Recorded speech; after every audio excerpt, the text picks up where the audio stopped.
Sa video ito pag-usapan natin kung ano-ano ang mga requirements, step-by-step process, at kung magkano ang mababayaran sa pagpatransfer ng ownership ng inyong mga sasakyan. Kaya tara, samahan nyo ko't panoorin natin ang video na to. Pero bago yan, sa mga hindi pa nakasubscribe sa akin, kayo na ang bahala. So para makapag-umpisa na tayo, pag-usapan natin kung ano-ano nga ba ang mga requirements sa pag-process nito. Una sa mga requirements na kinakailangan ay ang original na copy ng ating mga OR at CR or yung Official Receipt at Certificate of Registration. Napakahalaga na ating dalhin ang mga yan lalo na kung may pinaprocess tayo na papeles sa LTO. And by the way guys, sa mga nagtatanong paano daw kung nawala yung OR-CR ng kanilang mga sasakyan.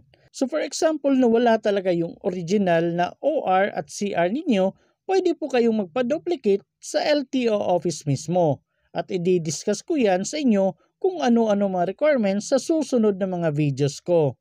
At pagkatapos kung okay na, punta na tayo sa pangalawang requirements.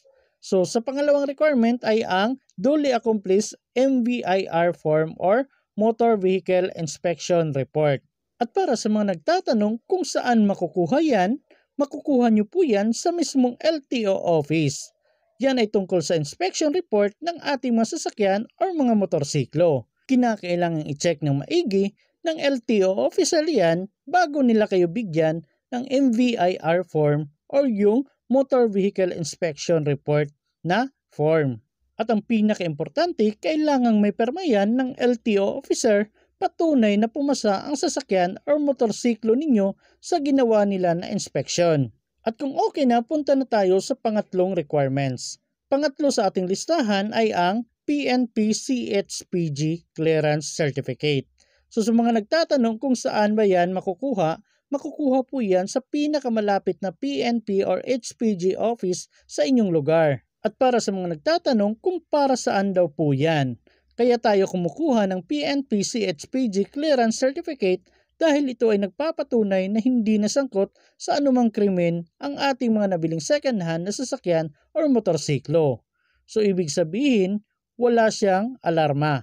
Kasi kung may alarma ang nabili nating second hand na sasakyan o motorsiklo, magkakaroon kayo ng problema sa pagkuha ng PNP CHPG Clearance Certificate. Pang-apat sa ating listahan ay ang Notarized Deed of Sale. Ito nga ay kasama kapag bumili tayo ng motorsiklo o sasakyan. Siyempre kasama talaga yan kasi yan yung pinaka-importanting documents na kailangan na meron tayo kapag bibili tayo ng second hand na sasakyan. So make sure guys naka-notarize yan kasi hindi po talaga tatanggapin ng LTO yan kung hindi naka-notarize. At dapat may perma ng seller at ng buyer. At ngayon pag-usapan naman natin ang panglima sa ating listahan ay ang valid ID ng seller at valid ID ng buyer. So kayo yung buyer. At dapat yung seller o yung pinagbilhan ninyo ng sasakyan, dapat updated ang kanyang valid ID na gagamitin. In short, dapat hindi pa expired. Kasi hindi po tatanggapin ng LTO yan kung expired na yung ID na gagamitin. At dapat po yung photocopy ng valid ID ng seller ay may 3 perma niya. At dapat 2 valid ID po ng seller at ng buyer. And make sure dapat lahat ng mga kopya nito ay may 3 perma ninyo. Pang-anim sa ating listahan sa mga requirements ay ang insurance or CTPL ng motorsiklo or sasakyan. Yan ay makukuha nyo po sa mga nagpaprocess ng insurance ng mga motorsiklo or sasakyan. Suggest ko sa inyo, kumuha na lang po kayo sa Cebuana or M. Lowillier kasi medyo mura po ang mga insurance dyan. At kung nakakuha na kayo ng insurance, punta na tayo dito sa pang-7 at panghuling requirements. Ito ay ang confirmation ng CR or Confirmation of Certificate of Registration. Kukuha lang kayo nito kung ang LTO branch na magpaprocess ng inyong change of ownership ay hindi sila ang nag-release ng Certificate of Registration or yung tinatawag na mother file. So bali kung saang LTO branch kayo magpaprocess, sila na po yung magre-request ng confirmation of certificate of registration sa original na LTO branch na nag-issue ng certificate of registration or yung tinatawag na mother file. And by the way guys, ang ganitong request pala ng confirmation ay kadalasang nagtatagal po yan ng 1 to 2 weeks. At isa pala yan sa pinakakailangang requirements. Pero may nakita akong video ni Sir Busita na hindi na daw kailangan ng confirmation kung ang mother file ay within same region of district office. So ganito guys, for example, yung mother file ninyo ay nasa NCR tapos nagpa-process kayo sa LTO office na within NCR pa rin, hindi na kailangan ng confirmation daw yan. So for example, yung mother file ninyo ay nasa region 1 tapos nagpa-process kayo sa loob din ng LTO office na nabibilong sa region 1, so hindi na kailangan daw yung confirmation. Pagkatapos ng requirements, ngayon pag-usapan naman natin ang step-by-step process sa pagkuha ng HPG clearance. So una ay yung receiving station. Dito kailangan nyo ipakita ang kumpleto at orihinal na mga dokumento na kinakailangan upang makakuha ng resibo o yung tinatawag nila na order of payment. So ang halimbawa nito ay ang orihinal na ORCR, deed of sale, ID ng previous owner na may 3 perma, ID ng new owner na may 3 perma. I-check po nila isa-isa yan kung tugma ba sa declaration ng deed of sale. At kung okay na at napasa nyo na lahat at nabigyan na kayo ng order of payment, punta na tayo sa pangalawang step, ang payment. Kung meron man tayong resibo or order of payment, magbabayad na po tayo. Sa mga nagtatanong kung saan magbabayad, sa Land Bank po tayo magbabayad. Yes po, kailangan natin pumunta sa Land Bank para doon magbayad ng 650 pesos para sa proseso ng HPG clearance natin. Pero huwag mag-alala, kung nahihirapan kayong pumunta sa Land Bank mismo at meron naman kayong application ng Land Bank, maaari din po kayong makapagbayad sa ating Land Bank portals para iwas hassle. At pagkatapos niyo makapagbayad, kailangan nyo na pong bumalik ulit sa HPG office para doon ibigay ang resibo na galing sa Land Bank na patunay na nakapagbayad na kayo. At kung sa Land Bank application naman, pwedeng screenshot lang ng resibo na binayad ninyo yung ipapakita ninyo doon. At pagkatapos maipakita ang proof na nakapagbayad na kayo, sisimulan na nila ang step 3, which is ang physical inspection. Doon kukunan ng stencil ang inyong mga motor ng Physical Inspection Division.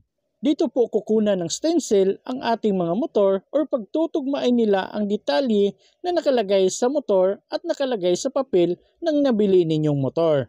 Paalala lang po, dito sa physical inspection makikita kung tampered ba ang nakalagay sa mga chassis number at engine number ng inyong mga nabiling motor. Malalaman po ng Physical Inspection Division Group kapag ang motor ninyo ay galing sa nakaw or kung galing sa hindi magandang gawain. Pero once pag-cleared na po at wala na pong problema, punta na po tayo sa step 4, ang records verification, encoding, and clearance printing. Sa hakbang na ito, sisiguraduhin ng Highway Patrol Group or HPG na tama at kumpleto ang mga isinumiting dokumento. Ang mga datos ay ipapasok sa Motor Vehicle Clearance System para sa official na record. At sunod punta na tayo sa panglimang step, ang final processing. Dadaan sa huling pagsusuri at pag-aproba sa mga clearance upang matiyak na ito ay wasto at handa nang mai-release. At para naman sa huling hakbang or step 6 ay ang releasing, dito mag-aantay na lang kayo na makukuha ninyo ang Motor Vehicle Clearance Certificate ninyo. So bali ganun lang kadali ang proseso doon sa HPG. At sabi nga nila sa kanilang page na 2 oras lang daw yung proseso. Ewan ko na lang, depende siguro sa office ng HPG na mapupuntahan ninyo. Baka may iba medyo busy, so aabot kayo ng 3 or 4 na oras.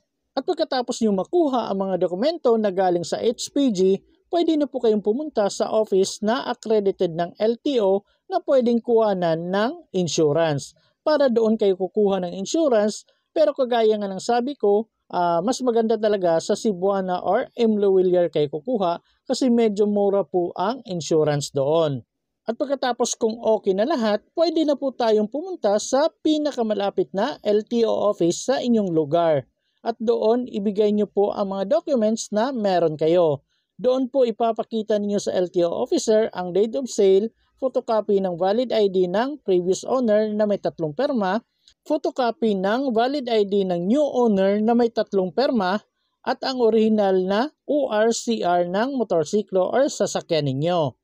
Ang HPG clearance, ang certified true copy or mother title ng motor ninyo at ang bago ninyong kuha na insurance. At pagkatapos ninyong maibigay ito sa LTO officer, ay iaasikaso at ipoproseso na po nila yan at pagkatapos mag-antay lang kayo na tawagin yung pangalan ninyo para pumunta kayo sa cashier window. At doon magbabayad kayo ng 60 pesos para sa transfer of ownership at 179 pesos para sa computer fee.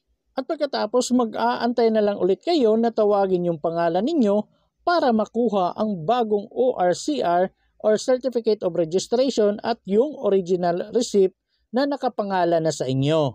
So ganun lang po kadali matransfer yung ownership ng ORCR ninyo. So ngayon pag-usapan naman natin kung magkano yung total na nagastos ko. So base lang po ito sa nabayaran ko lahat. So una is yung notary fee which is 600 pesos. So depende po yan sa napagnotaryuhan ninyo. Kasi may iba 200, 300, 800, 1,000 ganyan. Depende po yan kasi yung iba 1% po ng total na pagbili niyo ng motor, yun po yung hihingin nila sa notary fee. So bali sa akin 600 yung nagastos ko. Tapos yung HPG clearance is 650 pesos. Tapos yung LTO change of ownership is 240. So ito na yung nabanggit ko kanina na 179 sa computer fee tapos 60 pesos sa transfer of ownership. Tapos yung insurance na nakuha ko is 300 pesos. So magkaiba talaga tayo sa notary fee at insurance. So depende na po yan. So yung total na nabayaran ko is 1,790. So hindi pa po kasali yung pangkain sa labas niyan, pamasahe or panggasolina ninyo. Basta take note lang magkaiba yung notary fee natin at insurance na makukuha. So advice ko sa inyo maghanda na lang po kayo ng 2,000 to 3,000 pesos. Or kung mas maganda higit pa dyan kasi baka may babayaran pa kayo. So baka magtaka kayo guys bakit wala yung mga requirements dito. So hindi ko nabanggit yung mga requirements kasi may ginawa na po kong video last day kung ano-ano yung mga requirements sa pagpatransfer ng ownership ng inyong nabiling motorsiklo or sasakyan.